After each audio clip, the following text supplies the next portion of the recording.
What's going on, everybody, and welcome back to What's New with ME, the show where we take the chaos of the world and we actually make sense of it. Because right now is not just noise anymore. It's real tension, real uncertainty, and real moments that make you stop and say, hold on, what actually is happening out there? And we're starting tonight with breaking news. A shooting tied to one of the most high-profile events in the country, the White House Correspondents Dinner. Now, before social media runs wild with the narrative, we're going to break down exactly what we know, what we don't, and why it matters. Let's get into it.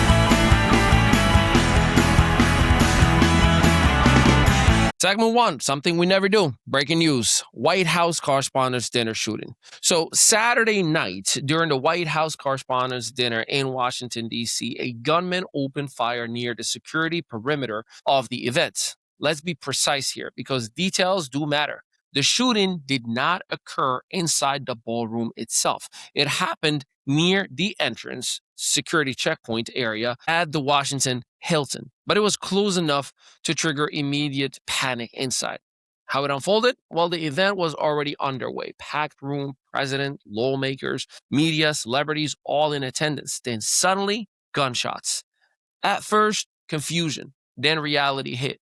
People inside, dropping under tables, taking cover, trying to figure out if this was real or not. And in a room like that, with that level of people, there is no such thing as a small incident. What we know about the attack itself, well, the suspect approached the event perimeter armed, fired multiple shots near the checkpoint area, attempted to push toward secured space. There are early indications that he may have. He used the gap in less secured areas, assembled or prepared a weapon nearby before moving in.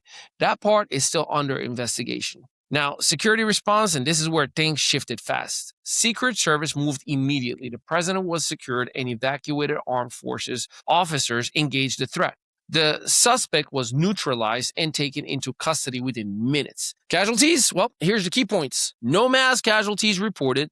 One agent was hit in protective gear, and thank God he had survived. Given the setting, that outcome could have been very, very different. So what this really means, this was not just an incident. This was a breach attempt at one of the most secured political gatherings in the country, which raises real questions. How did the attacker get that close? Were there security gaps? Was this targeted or just random? Those answers are still coming in. And now, while that's developing, just zoom out for a second, because this isn't happening in isolation.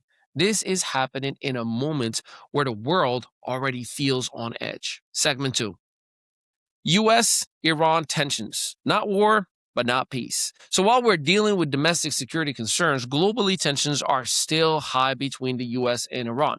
And right now, we are in what's being called a ceasefire. But let's be honest, that's more like a pause button, not a resolution. Proxy conflicts are still active, oil routes are still under pressure, and diplomatic talks are unstable. And when that happens, it hits everything. Gas prices, travel, supply chains. Segment 3, the economy. Strong on paper, but stress on real life. So let's bring it back home because economically, we are in a strange place. Data says jobs are stable. Markets are holding. People say everything feels expensive.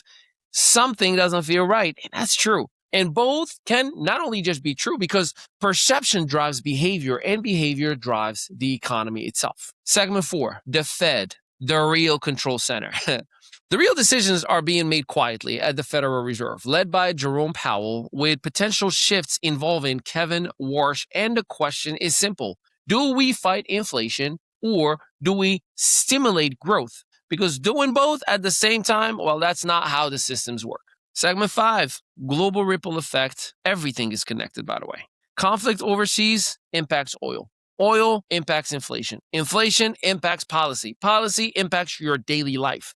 That's the chain. Segment 6, big picture. So right now, the world is under 3 layers of pressure: geopolitical tension, economic uncertainty, policy battles, and when all 3 align, things get unpredictable or real quick. So here's what we actually need to watch. Not the headlines, not the panic. Watch the signals: oil prices, interest rates, consumer behavior, global stability, because those tell you the real story. And if you want real breakdowns like this, not just the surface level version, not the clickbait version, but the version that actually prepares you, visit vmestudios.net, right there for you.